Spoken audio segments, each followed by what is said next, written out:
Hey everybody. So recently I took a break to get away, kind of recharge and relax. And while I was gone, word broke out that Intellivision Entertainment has shipped out test units to certain YouTubers, specifically DJC and Mike Mullis. So this was kind of a little bit of a surprise, right? So today I'm going to share my thoughts. I have them in three categories: the good, the bad, and the ugly. And while I do that, I'm going to be playing some Night Stalker on my Evercade, because if you have been wanting some new Intellivision releases in the past 4 years since the Amico has been announced, you would need to get an Evercade to get one of their two collections. And so let's play some Night Stalker here from 1982, kind of fits the season. And let's talk about the good, the bad, and the ugly of the Intellivision test units coming out. So the good, so Mike Mullis did like an unboxing video, and there's a couple good points I will give him credit for. One is that that they used a new box specifically for North America. It was a criticism I had in the unboxing video that Intellivision Entertainment posted a while back. I think it was like 6 or 8 months ago, something like that. So they actually have a North American box, so that's good. They had film on the controllers, not the system. I don't know that the system is new. It was put in bags that were not sealed, so I don't know. And so that's good. And also, it's a sign of life. If you're an Intellivision supporter, hey, it's a sign of life that they actually did something. Right now, it's kind of like if Intellivision, what a terrible place for the gun. If Intellivision Entertainment was in a hospital, like in a coma, you'd be hearing a heartbeat like once a month, like beep, and then a month or two later, beep, because you just haven't been hearing anything. So I guess, hey, it's a sign of life, even if it's not a very good one. So that's the good that I see in this. Now let's talk about the bad. Let's see. Only one system has been seen so far. That is concerning, right? If you are wanting to release and sell millions of systems, you need to be able to do more than what they're doing. And what they're doing is not a lot. It's the bare minimum. So I don't understand because why there's not 25 of these out and being seen by different people if this is Intellivision Entertainment's plan. Hot Wheels is missing. The Hot Wheels logo is missing from the back of the box now. It could mean nothing, but it could also mean that they no longer have the license. Not that Hot Wheels was going to be like this huge system seller, but it does give you the idea that, maybe they're losing some of these licensing agreements, which would not be a good thing. And that could mean that other games have been lost as well. So let me run away from the spider for a second. The Intellivision, another bad thing is Intellivision. Why didn't they show this off first? Why is some YouTuber showing this off? And not even a big YouTuber, right? Why are they? I could understand like if, hey, we have Metal Jesus, with a groundbreaking announcement, and they make a big deal about this or whatever. But in a case like this, why isn't Intellivision? They said that they were going to show off their units in production and test production or whatever. They were going to show them off in a video or something like that, and they never did. And they haven't announced anything yet. We're all taking the word of two YouTubers who are friends of Intellivision Entertainment. So it looks bad. Now let's get to the ugly. So the ugliest first, so far it seems like they can't get anybody better. Okay, I'm not saying this as a knock against DJC, who's under 1,000 subscribers. He's really close. Or Mike Mullis, who's under 2,000 subscribers. I'm not saying this as a knock against small YouTubers. But the fact is, you have a company that raised $17 million and they intend to sell millions of systems. If the best you can do is YouTubers in this range, you're in trouble. There's no way you're going to succeed. You need to be able to get someone. And they used to have other bigger names somewhat attached. And they said they were going to have big names, big influencers who are going to cover the Amico. And it doesn't seem to be the case. And it also looks bad. So they've announced, so we know two testers, right? People are going to test it. And these are like, if you were going to ask anyone who's unbiased, who's been watching this thing, who's seen the coverage of everything, if you were going to ask, pick two of the most biased pro Amico people you could find, their names would probably pop up in a top 5 or top 3 list, right? Maybe even a top 2 list, and their names would pop up as, the most biased, the guys who are least likely to say anything negative about Intellivision, or if they do, it's going to be very light. So one, this is going to make it hard for anyone to trust their opinion on, oh, it's really great. Well, you come across as pretty biased. It's hard to believe that. And two, it's going to make them perhaps subconsciously not great testers if they're not willing to give true criticism. They could be so conditioned by just the environment that Intellivision Entertainment has created, where, if you're friends of ours, we'll keep you in the loop, we'll give you personal phone calls, we'll give you scoops, but if you get too negative, we're going to cut you off. That's kind of like what some people have observed. And if that's the case, you create an environment where people just become yes men, right? They just become yes men. They're not going to give true criticism. And so real problems can go unchecked. So if you were trying to hire real testers, you want someone who's going to go through the system with a fine-tooth comb and not be afraid to say what any problems they find. And I don't know that that's the case here. Also, it's also kind of ugly that they had to sign NDAs. Both of them have said that they had to sign NDAs and I can't show the gameplay right now. I can only show like an unboxing. Here's the deal. If that's the case, I can understand it's a work in progress. I can understand that there might be trade secrets or something like that. If that's the case, then you hire a professional tester and you do it privately, right? You don't do it publicly. You don't make this a public deal. It makes it look like Intellivision Entertainment is really trying to control the narrative, and that you can't trust anything because it's all been sanitized by Intellivision Entertainment. You're not going to hear any negativity whatsoever. And that's just a bad look. People don't trust people who don't allow critics freedom. People don't trust people who try to control the narrative that closely. And that seems to be what's going on here. And I'm barely surviving by the skin of my teeth right now. Come on, shoot. Oh, okay, let's get down here. And then I need to get to my next point. I think I'm about to. So the next point, so they had to sign the NDAs.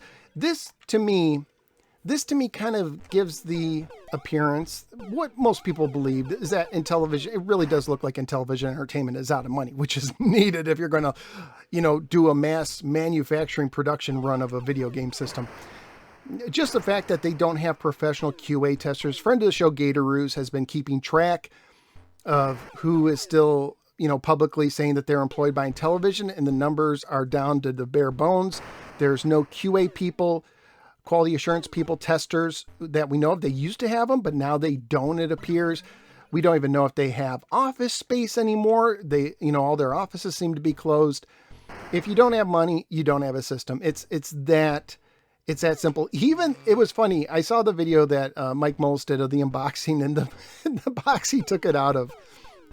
It's not the biggest deal, but the box, the system, this prototype test unit came packed in a used Amazon box. That's something like I do when I'm selling something on eBay. That's not something you do if you're a multi-million-dollar company getting ready to ship a new system. It's so unprofessional and so cheap looking. Oh man, optics. I've been talking about the optics forever. They've not done a good job with the optics. It's also ugly that Intellivision Entertainment is still ignoring their investors. There's someone on the Republic page, which for some odd reason is down. As of today, it's down. And I don't know if that's permanent or just a glitch, but their Republic investor page where they raised millions of dollars is down. But before it went down, there was someone on the page who said, hey, why is this person getting information in the units before us who have invested a lot of money? And that's a good solid point, right? Why aren't the investors included more? And they've been asking questions for the past few months, and they have been getting zero answers. They're also ignoring the people who have pre-ordered. There's no, they haven't said anything to them. If you're signed up to their mailing list, you have no idea this is going on. And they still apparently are ignoring the people waiting for their refunds, who have been waiting for weeks or months. As far as I know, they haven't cleared up that queue of refunds that they've been waiting on. It's also ugly that this is happening 130 days after their June email said that these pre-production test units would be finished in a few weeks and shown off. That was 130 days ago. My goodness. The first time Intellivision Entertainment keeps a deadline, it's going to be, or the next time it's going to be the first time. It's just crazy that 130 days.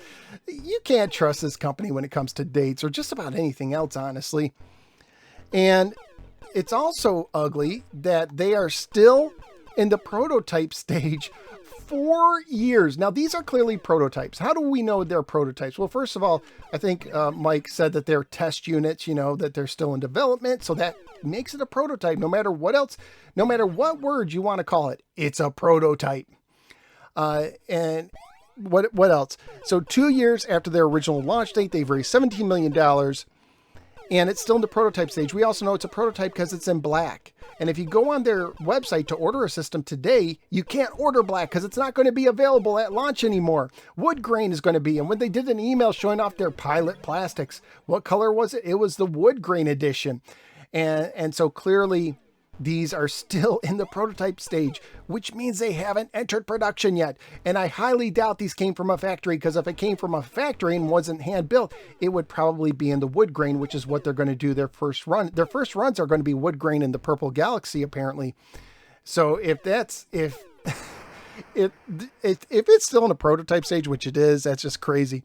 And it's more proof. What else is ugly? It's more proof that Intellivision Entertainment has been lying and misleading us for years. August 2021, they said that they're going to do everything in their power. After they missed their third launch date, they're going to do everything in their power to get the systems out by the end of the year. Remember that? And then in November of last year, they said, we've entered formal production. Really? Because that to the average consumer means that you're in a factory. That the lines are getting ready to go. And clearly that is not the case. And they also said that, you could get a refund at any time, which apparently is no longer the case. Maybe it was at one time. So here's the real ugly part of this whole thing to summarize. There's no path to manufacturing. There's no path to manufacturing right now. If you don't have the money to hire real QA testers, if you don't have the money, to do a real pre-manufacturing run in an actual factory, if you don't have the money to even have a fully staffed office, who's going to fix the problems? Is it just John Alvarado who's going to fix everything? One man is going to do this system that's supposed to sell millions of units? If you don't have the money to do that, you don't have a path to manufacturing. So that it's just that easy. It's that simple. There is no path. There's no reason to believe they have the money. And this whole kind of charade, if you will, just kind of highlights what Retro Bro, I talked about the last ditch plan they have, what he was saying, basically that they were going to reward faithful supporters with, on YouTube with development units to test, to play, or to have, or whatever. Even though both guys have said that they're supposed to return the units. I guess just like Tommy Tallarico returned a Super Nintendo development kit, but that's a different story. That they're not supposed to keep these. And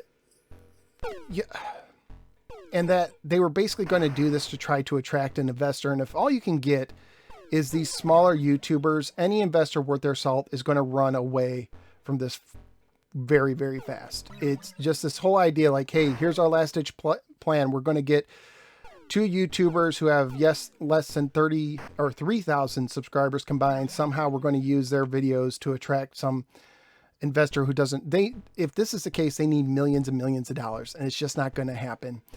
And I am a fan of Intellivision. I've covered Intellivision related stuff on my channel for over 7 years. I have over 200 Intellivision related videos, both the Amico and the original stuff. I have reviewed over 60 of the original games. I am a fan of Intellivision, but I am not a fan, game over, how fitting. I am not a fan at all at how Intellivision Entertainment has lied, has misled, has kind of tarnished the name of the Intellivision. They really, really have. And it's really sad to see the legacy take this kind of a turn. It really is sad. So, what else is there to say? Oh yeah, and they have HDMI logos on the controller or the system, and FCC logos saying they passed testing, and their HDMI logo is not supposed to be on there because they no longer have a license, and we haven't had any confirmation that they passed FCC compliance. So that's another bad thing. That stuff shouldn't. They could get in trouble for that. They probably won't because it's a test unit on a little thing, but it does. It's just another nail in the coffin. So that's just my thoughts. Let me know your thoughts in the comments below. I am working on a revised history of the Intellivision Flashback 2 and how it relates to the Amico. Something that's been on the back burner for a while, so I hope to get that done in the near future as well. But anyways, take care, have a good day, and I'll see you next time.